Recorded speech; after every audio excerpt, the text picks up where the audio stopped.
महाराष्ट्र की रहने वाली एक लड़की जो कि महाराष्ट्र के नवी मुंबई इलाके में रहती थी, वो अचानक गायब हो जाती है। गायब होने के बाद पुलिस उसकी तलाश करती है, काफ़ी कोशिशें करती है, लेकिन उसका कोई सुराग नहीं मिलता। गुमशुदगी के लगभग 3 हफ्ते के बाद पुलिस को एक मोबाइल फ़ोन मिलता है और उस मोबाइल फ़ोन को जब वो अनलॉक करवाती है तो उस मोबाइल फ़ोन में एक कोड मिलता है और उस कोड में ही उस लड़की की गुमशुदगी की पहेली होती है। और जैसे ही वो कोड डिकोड होता है तो इस सनसनीखेज मामले का खुलासा होता है और ऐसा खुलासा होता है जो लोगों को हैरान कर देता है।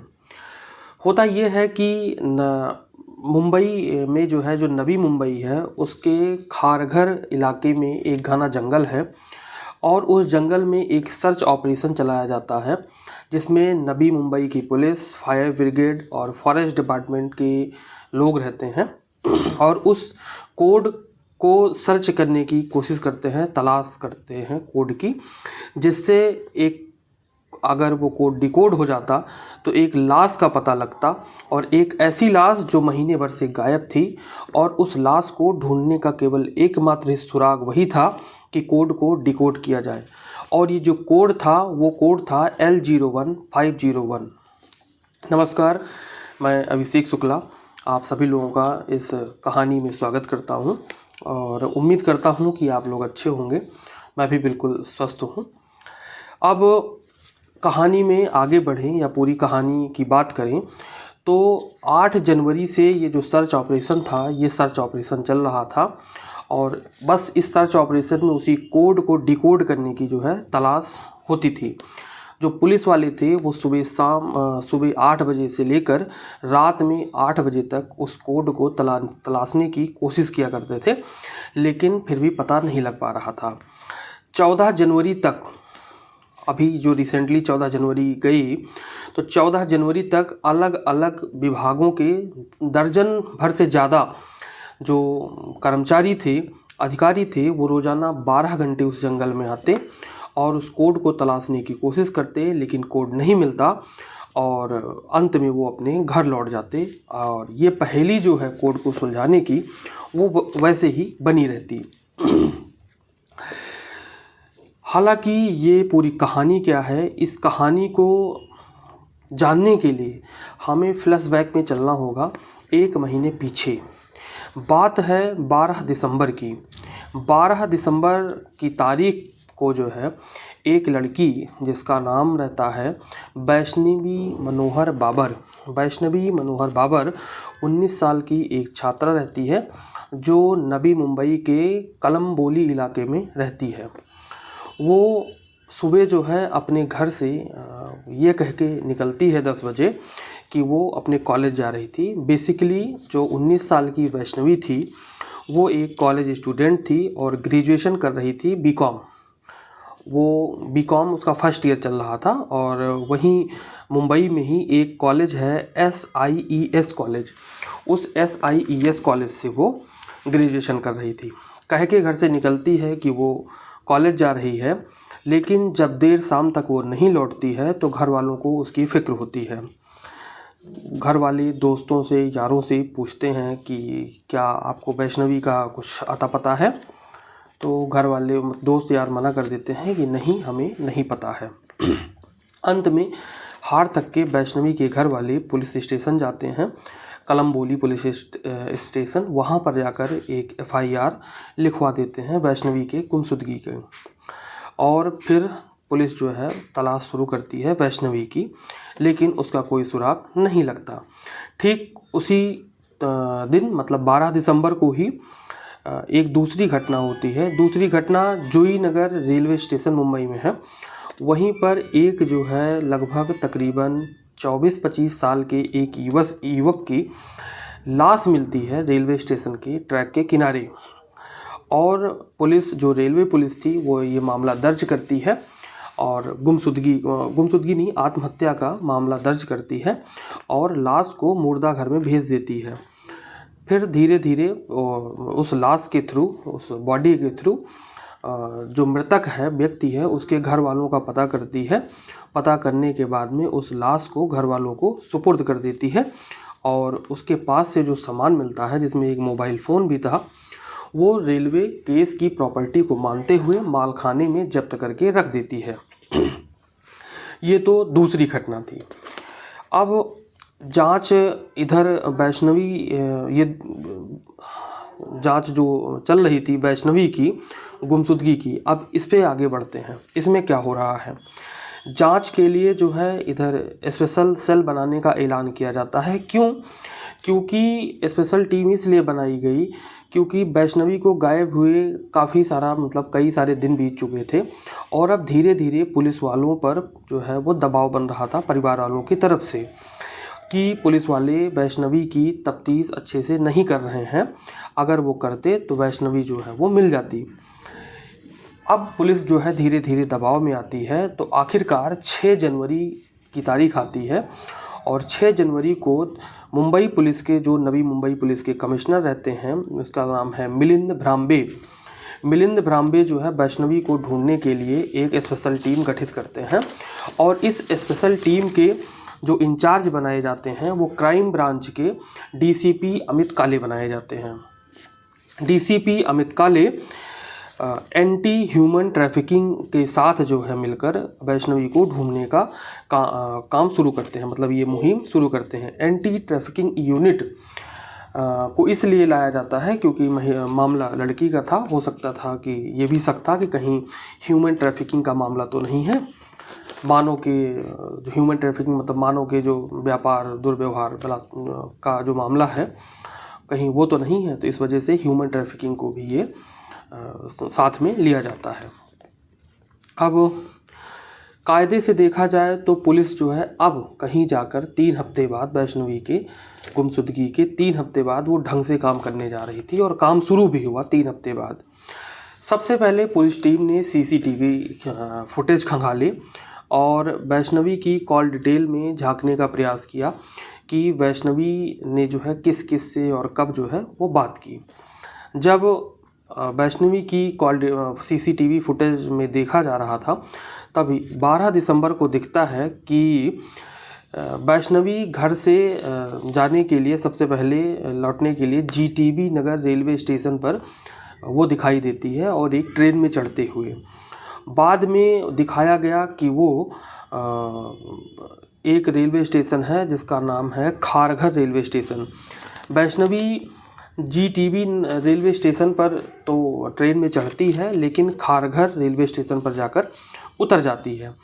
दूसरी सीसीटीवी फुटेज में फिर देखा जाता है आगे जब तफ्तीश चलती है तो वैष्णवी खारघर के बाद जो है वो एक कैमरे में और कैद होती है और उस कैमरे में उस समय उसके साथ एक लड़का था जो कि खारघर में ही वहाँ पर उसके आसपास एक जंगल है जिसको कैंप ओ जंगल या ओ कैंप जंगल कहा जाता है। तो वैष्णवी उस लड़के के साथ ओ कैंप जंगल में जाती हुई देखी जाती है, लेकिन जाना कोई अस्वाभाविक नहीं था। लेकिन उम्मीद से परे ये चीज़ थी कि उस जंगल में जाने के बाद कुछ देर के बाद वो लड़का तो जंगल से बाहर आता हुआ दिखाई देता है लेकिन वैष्णवी उसके साथ जो है वापस आते हुए नहीं दिखाई देती। अब यहीं पर पुलिस का माथा जो है वो ठनकता है और पुलिस ये विचार करती है कि ये जो लड़का है इस लड़के का जो है वो पता किया जाए कि कौन है। तो सबसे पहले वो वैष्णवी के कॉल डिटेल को खंगालती है। जब वैष्णवी के कॉल डिटेल को खंगालती है तो ये देखने की कोशिश की जाती है कि वैष्णवी लास्ट टाइम पे मतलब जिस समय वैष्णवी उस जंगल में जा रही थी उस समय उसने जो है या उसके आसपास के जो समय में उसने किससे बात की थी। जब ये देखा गया तो पाया गया उसमें कि उस समय केवल एक ही व्यक्ति की कॉल आई थी और वो व्यक्ति था वैभव नाम का एक लड़का। अब जब पुलिस कॉल डिटेल के थ्रू वैभव को तलाशने की कोशिश करती है तो ये देखा जाता है कि वो कॉल डिटेल के थ्रू फिर वैभव का एड्रेस निकाल के जब पुलिस वैभव के घर पर पहुंचती है तो वहाँ पर एक जो है चौंकाने वाली और ख़बर मिलती है पुलिस को। चौंकाने वाली खबर ये मिलती है कि उसके घर वाले वैभव के घर वाले बताते हैं कि वैभव की जो है वो मृत्यु हो चुकी है। उसका जो बॉडी है वो एक रेलवे स्टेशन के किनारे, वही जूही नगर रेलवे स्टेशन है, उस जूही नगर रेलवे स्टेशन के किनारे उसकी बॉडी मिली थी और हमने उसका जो है अंतिम संस्कार कर दिया है। ये बात पुलिस को पता लगती है। अब जब ये चीज़ें पुलिस को पता लगती हैं तो वो फिर लौटकर पुलिस वाले वैष्णवी के घर पर जाते हैं, उसी लड़की के घर पर जाते हैं और घर वालों से फिर आगे की बातचीत करते हैं। तब घर वाले बताते हैं कि वैष्णवी और वैभव ये एक दूसरे से प्रेम करते थे और एक दूसरे के साथ मतलब रहना पसंद करते थे, यहाँ तक कि एक दूसरे के साथ शादी भी करना चाहते थे। लेकिन कुछ समय पहले ही वैष्णवी के घर वालों को वैभव के बारे में और वैष्णवी के बारे में जो ये रिलेशन था उन दोनों के बीच में, इसके बारे में उनके घर वालों को पता लगा। तो घर वालों ने इसका विरोध किया। क्यों? क्योंकि दोनों की कास्ट भी अलग थी और साथ ही वैभव 12वीं करने के बाद वो नौकरी करने लगा था, जबकि वैष्णवी 12th करने के बाद में ग्रेजुएशन कर रही थी, मतलब आगे की पढ़ाई लिखाई कर रही थी। तो इस वजह से घर वाले इसके विरोध में थे। अब घर वाले जब विरोध में थे तो उन्होंने वैष्णवी के ऊपर थोड़ा सा शिकंजा कसा कि अब वो वैभव से नहीं बात करेगी, मिलेगी जुलेगी नहीं। इसी क्रम में वैष्णवी ने फिर अपने सोशल मीडिया के जितने भी प्लेटफॉर्म थे उन सारे प्लेटफॉर्म से वैभव को ब्लॉक कर दिया, यहाँ तक कि उससे अब कोई कांटेक्ट नहीं रखा। अब ऐसा होने के बाद वैभव की बात करें तो वैभव को उसको शक हो रहा था कि वैष्णवी जो है अब उसे छोड़कर किसी और के साथ किसी और लड़के को डेट कर रही है, उसको धोखा दे रही है। हालांकि उसको सच्चाई का पता नहीं था। इन दोनों की कहानी जब ये पता लगी तो पुलिस को जो है अब थोड़ा सा उसको पुलिस वालों का और दिमाग घूमा। तो उन्होंने कहा कि वैभव की लाश जो है वो जूही नगर रेलवे स्टेशन के किनारे या ट्रैक के किनारे मिली थी, तो चल के एक बार उनसे पता करते हैं। जब पुलिस वाले रेलवे पुलिस के पास में गए और उनसे ये सारी चीज़ें जो है वो कि जो लाश बरामद हुई थी उसके पास से क्या क्या एविडेंस वगैरह, क्या क्या साक्ष्य वगैरह मिले थे, तब रेलवे पुलिस ने वही मोबाइल फ़ोन निकाल कर दिया कि इस लाश के साथ में ये मोबाइल फ़ोन प्राप्त हुआ था। अब पुलिस वाले उस मोबाइल फ़ोन को रिसीव करते हैं और एक्सपर्ट की मदद से उस मोबाइल फ़ोन को अनलॉक करवाते हैं। जब अनलॉक करवाते हैं तो अनलॉक करने के बाद में उसमें जो फ़ोन में पहले से ही एक मैसेज टाइप था और उस मैसेज में लिखा हुआ था कि मैंने वैष्णवी की हत्या कर दी है और उसकी लाश खारघर के ओ कैंप के पास पड़ी है, जिसका कोड है L01501। अब जब पुलिस वाले ये देखते हैं तो उनको लगता है कि ये जो मामला है वो पूरा सुलझ चुका है। वैष्णवी जो है वो उसकी मृत्यु हो चुकी है और इस लड़के ने उसकी हत्या करने के बाद में सुसाइड कर दिया है। अब चलते हैं बस वैष्णवी की जो है उस जंगल में वैष्णवी की लाश ढूंढ लेते हैं और ये मामला रफा दफा हो जाएगा। लेकिन पुलिस वाले जितना सोच रहे थे कि ये मामला इतना आसान है, उतना आसान था नहीं, क्योंकि उस वैष्णवी की लाश को प्राप्त करने के लिए जो कोड था L01501 उसको डिकोड करना बहुत ज़्यादा ज़रूरी था।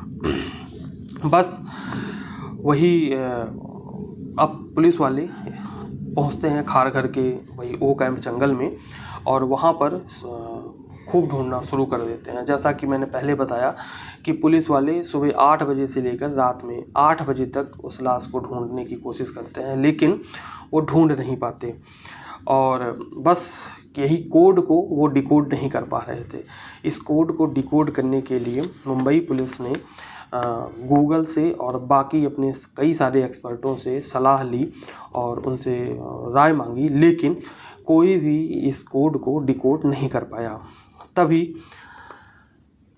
मुंबई पुलिस का फिर थोड़ा सा दिमाग चलता है और मुंबई पुलिस वहाँ का जो फॉरेस्ट डिपार्टमेंट रहता है उस फॉरेस्ट डिपार्टमेंट से 15 जनवरी को संबंध स्थापित करता है और पूछता है कि ये हमारे पास में एक कोड है और मतलब पूरी कहानी फॉरेस्ट डिपार्टमेंट को बताते हैं पुलिस वाले कि ऐसे ऐसे एक कोड है और उसमें लिखा हुआ है कि जो लाश है वो इसी कोड को डिकोड करने के बाद में मिलेगी।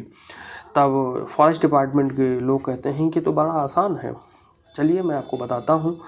अब बस 15 जनवरी को बात हुई थी और 16 जनवरी को ही उस कोड को डिकोड कर लिया जाता है और फॉरेस्ट डिपार्टमेंट के लोग उसको डिकोड कर देते हैं और 16 जनवरी को वैष्णवी की जो लाश थी वो बरामद होती है, उसी जंगल से, खारघर के जंगल से बरामद हो जाती है। अब सबसे बड़ा सवाल ये है कि जो ये लाश बरामद हुई और जो ये कोड डिकोड हुआ, ये डिकोड हुआ कैसे? इतने बड़े बड़े जो एक्सपर्ट थे वो इस कोड को डिकोड नहीं कर पाए, तो फॉरेस्ट डिपार्टमेंट वाले कैसे कर गए, कैसे उन्होंने डिकोड कर लिया? तो मामला ये है कि फॉरेस्ट डिपार्टमेंट ने इसको इस तरीके से चुटकी में सॉल्व किया, क्योंकि ये जो खारघर का जंगल था, इस खारघर के जंगलों में जो वहाँ पे पेड़ थे, उन हर एक पेड़ों को अलग अलग यूनिक नेम दिया गया था और जो पेड़ था उन्हीं में से जो कोड था L01 501, उन्हीं में से एक पेड़ का ये कोड था, एक नंबर था L01 501 और ये फॉरेस्ट डिपार्टमेंट वालों ने ही नंबरिंग की थी और कोड दिया था। इस वजह से उनको आसानी से पता लग गया कि ये जो है पेड़ कहाँ पर है और लाश जो है वो वहीं बरामद भी हुई। हालांकि अब ये मामला जो है वो सुलझ चुका है और वैभव ने सुसाइड करने से पहले एक मैसेज भी छोड़ा था कि वो वैष्णवी से बहुत प्यार करता है और उसकी हत्या कर दी है और इस समय मैं जो है हत्या करने के बाद में मैं सुसाइड करने जा रहा हूँ। इसमें किसी का रोल नहीं है, किसी का कोई दोष नहीं है और मेरी हत्या के बाद में, मेरी मृत्यु के बाद में किसी को जिम्मेदार न ठहराया जाए, ये मैं अपनी स्वेच्छा से कर रहा हूँ।